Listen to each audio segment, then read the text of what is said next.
सबसे पहले परम पूज्य गुरु महाराज साहब के चरणों में हमारा प्रणाम है।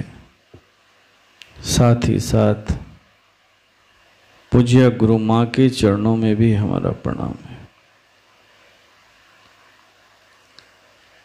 एक बात हम सभी शिष्यों को याद रखनी चाहिए कि गुरु सभी को मिला नहीं करते। गुरु उन्हें ही मिलते हैं जो भाग्यशाली होते हैं, और गुरु उन्हीं शिष्यों के अंदर ठहरते हैं जो अपने जीवन में गुरु की भूमिका के लिए शुभ अवसर देते हैं।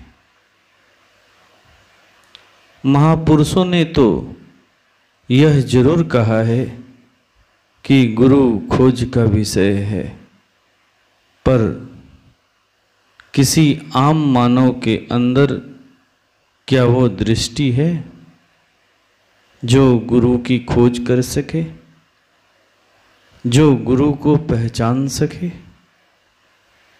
गुरु की खोज वही कर पाते हैं जो अपना 100% लगाने की क्षमता रखते हैं, वरना गुरु के पास रहकर भी, गुरु से जुड़कर भी गुरु को वो पा नहीं सकते। गुरु तो हर पल हर क्षण अपनी दिया को जलाए हुए हैं, पर क्या हम उस दिए के प्रकाश का आनंद ले पाते हैं? हम कहते हैं कि हमें ध्यान नहीं लगता, हम एकाग्र नहीं हो पाते। ध्यान लगे भी तो कैसे लगे, आप एकाग्र हों भी तो कैसे हों? आपने तो अपने हृदय में उनके लिए प्रेम पैदा किया ही नहीं है, उनके प्रति श्रद्धा को जन्म ही कहाँ दिया है।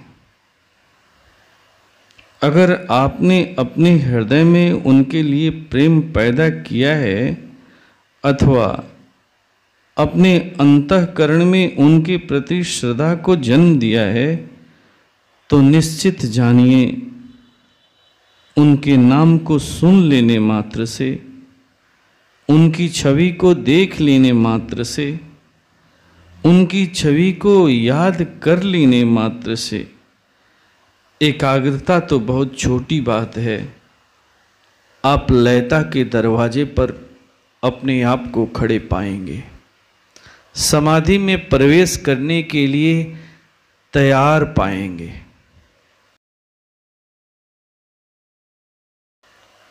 एक बार मैं परम पूज्य के साथ एक सत्संग दौरे पर गया हुआ था।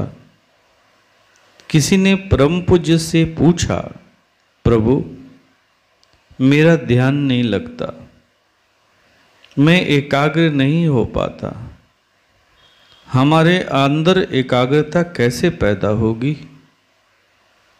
पूज्य गुरुदेव ने उत्तर देते हुए कहा था, एकाग्रता सबके अंदर होती है, बस जिसके प्रति एकाग्र होना चाहते हो उसके प्रति प्रेम पैदा कर लो,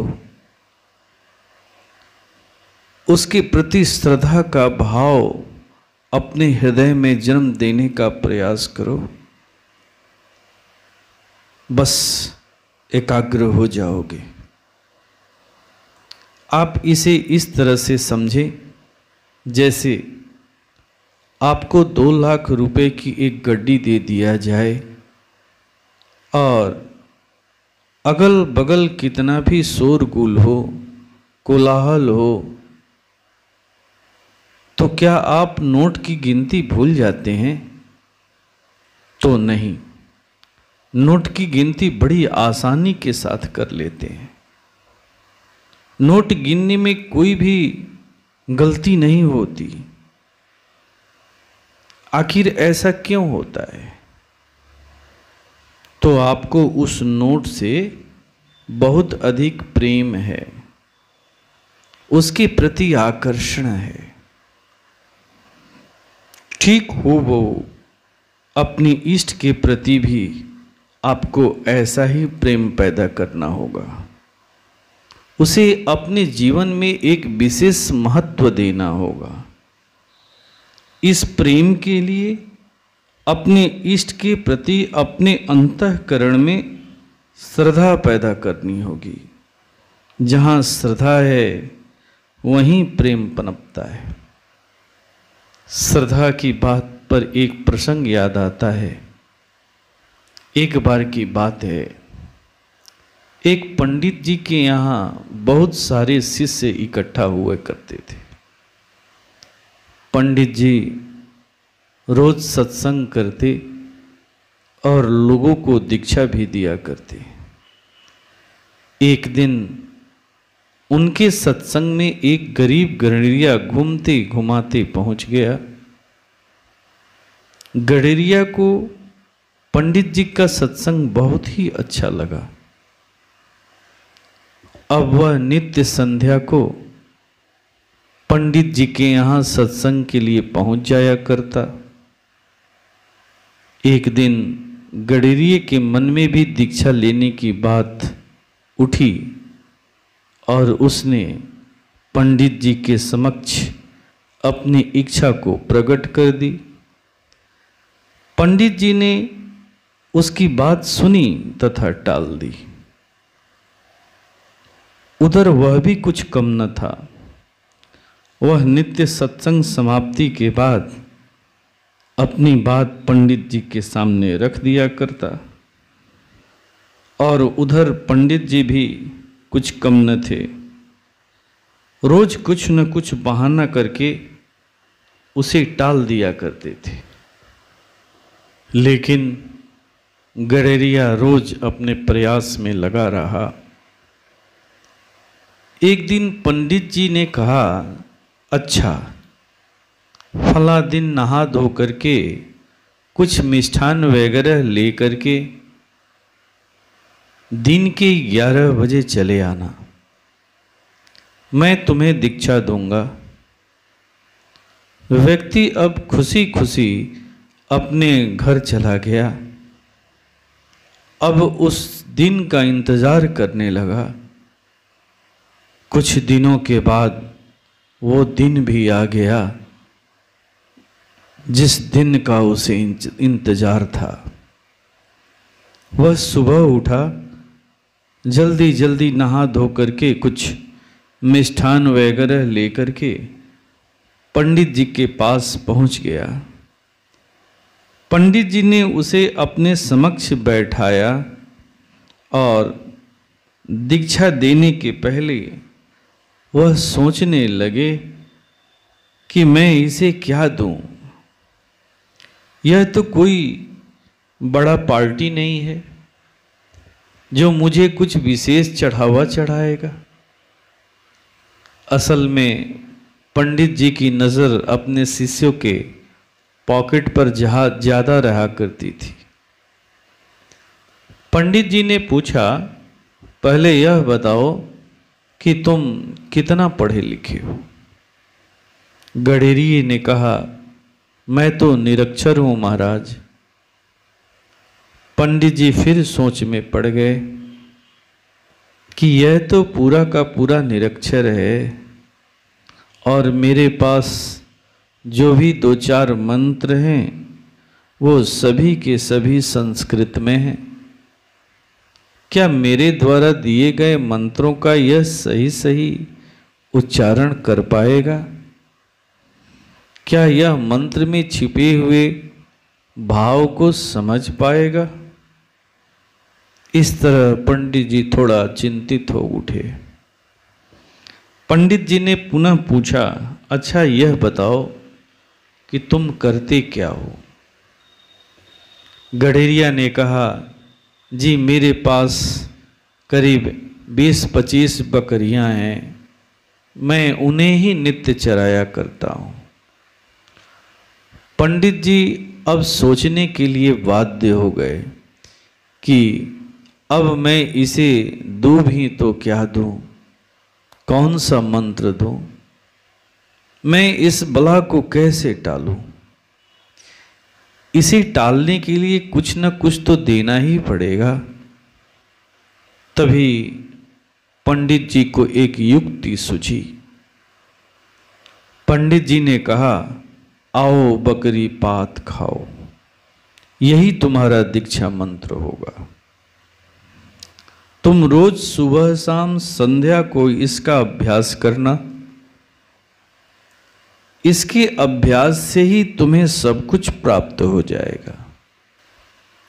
अब गणेरिया नित्य सुबह उठता, जंगल की ओर चला जाता, वृक्षों से कुछ टहनियाँ तोड़ता जिसमें हरी हरी पत्तियाँ होती और उन्हें लेकर घर चला आता। फिर नहा धो करके उन पत्तियों को एक जगह स्थिर रखता और वहीं पर बैठ करके पंडित जी द्वारा दिए गए मंत्र का जाप करता। आओ बकरी पात खाओ, आओ बकरी पात खाओ, आओ बकरी पात खाओ। इस तरह मंत्र जाप करते करते वो ध्यान में चला जाता। इस तरह उसका नित्य सुबह शाम एक निश्चित समय पर मंत्र जाप चलता रहा। महीने बीत गए, 2 महीने बीत गए। एक दिन वह नित्य की तरह हरी हरी पत्तियों की टहनियों को सामने रख करके बैठ करके मंत्र जाप कर रहा था कि तभी अचानक वहाँ अनगिनत संख्या में कुछ बकरियां इकट्ठा हो गईं और क्षण भर में सारी पत्तियां चट कर गईं और फिर गायब हो गईं। गडेरिया का जब ध्यान टूटा तो पत्तियों को गायब देखकर वह खुशी से झूम उठा। जिस कल्पना के साथ वह नित्य बैठता था, आज उस कल्पना को वह सफल होते देख रहा था। अब उसकी श्रद्धा पंडित जी पर और बढ़ने लगी। वह उन्हें कृतज्ञता के भाव से देखने लगा। उसके साधना में एक नया जोश पैदा हो गया। इधर पत्तियों को गायब होने वाली घटना भी नित्य घटने लगी। एक दिन घूमते घुमाते उसे पंडित जी से भेंट हो गई। पंडित जी ने मजाकिये लहजे में पूछा, क्या यजमान, साधना तो ठीक ठाक चल रही है ना? गडेरिया पंडित जी को देखकर पूरी श्रद्धा से भर गया और कृतज्ञता भरी आंखों से देखते हुए उनसे कहा, हाँ प्रभु, साधना बहुत ही अच्छी चल रही है। इस साधना की वजह से ही मेरी संपन्नता लौट रही है। अब मैं काफी सुखपूर्वक रहता हूँ। दुख तो हमारे जीवन से ऐसे विदा हो गया है मानो दुख को हमने कभी देखा ही ना हो। फिर गडेरिये ने पंडित जी से साधना के क्रम में होने वाली घटना के बारे में भी चर्चा की। पंडित जी गणेरिये की बात को सुनकर अवाक रह गए। फिर वह सोचने के लिए बाध्य हो गए कि कहीं गडेरिया मुझे बेवकूफ तो नहीं बना रहा है, मेरे साथ कोई चालाकी तो नहीं कर रहा है, क्योंकि मैंने भी तो इसके साथ चालाकी की है, इसे मैंने भी तो बेवकूफ बनाया है। सत्य भी यही है, जो जैसा सोचता है सामने वाले में भी वही चीज उसे दिखता है। फिर भी पंडित जी ने उसे जांचने का निर्णय लिया। सुबह में गडेरिया जैसे ही कुछ हरी हरी पत्तियों से युक्त टहनियों को सामने रखकर मंत्र जाप शुरू किया। इधर पंडित जी गड़रिया के घर के समक्ष एक झाड़ी में छिपकर सारा दृश्य देख रहे थे। देखते हैं कि आकाश मार्ग से अचानक कुछ देवदूत प्रकट होते हैं। प्रकट होते ही वह बकरियों के शक्ल में बदल जाते हैं, सारी पत्तियों को चट कर जाते हैं और पुनः आकाश मार्ग से लौट जाते हैं। यह देख पंडित जी स्तब्ध रह गए। इस प्रसंग को रखने का आशय यही है कि हमारी श्रद्धा ऐसी ही होनी चाहिए।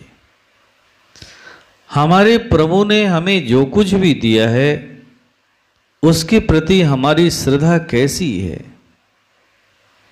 अगर उनके प्रति श्रद्धा है, प्रेम है, तो निसंदेह प्रभु द्वारा दिया गया कोई भी चीज, कोई भी मंत्र, कोई भी प्रणाली कोरा नहीं जाएगी, कभी कोरा नहीं जाएगी। लेकिन हमें ऐसी श्रद्धा होती कहाँ है, हमें विश्वास होता कहाँ है। हम तो बस शिकायत की पोटली लेकर जाते हैं कि हमारा ध्यान नहीं हो रहा है, हमारी एकाग्रता नहीं हो रही है। हो भी तो कैसे हो, आपने अपने अंदर श्रद्धा रूपी भूमि को जन्म ही नहीं दिया है। इसीलिए परम पूज्य गुरु महाराज साहब अक्सर कहा करते थे, मैंने तुम्हें जो बीज मंत्र दिए हैं, मैंने तुम्हें जो गुरु मंत्र दिए हैं, उसे केवल तुम मंत्र ही न समझो, उसे गुरु समझो, गुरु समझो। वह मैं ही हूं, मैं ही हूं। अपनी साधना प्रारंभ करने के पहले उसे नमन करो, उसे नमन करके बैठो। जब तुम नमन करके बैठोगे तो तुम उस भूमि पर अवश्य पहुंचोगे जो मेरी भूमि है। आइए आज हम सब इसी भाव के साथ उस क्रिया को करें, उस साधना को करें जो परम पूज्य गुरु महाराज साहब ने हम सबों को दी है।